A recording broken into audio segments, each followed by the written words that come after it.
robbery with homicide po ang kaso. Nahuli po yung suspect kaninang madaling araw. Ito yung Lola. Magpapatulong po sana ako. Ito kasi na isa. Ipiprenda ko ang pension card ko para may pandagdag tayo sa buro. Para maayos yung kaso mo at nang pauwi ka na. Itong itlog na ito, ito muna. Bibigay ko na lang.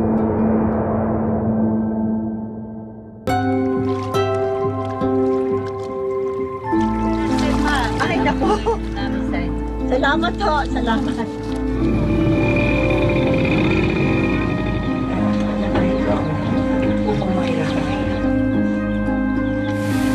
Ano mo kaya kung tagapin na natin yung amicable settlement ng matanda?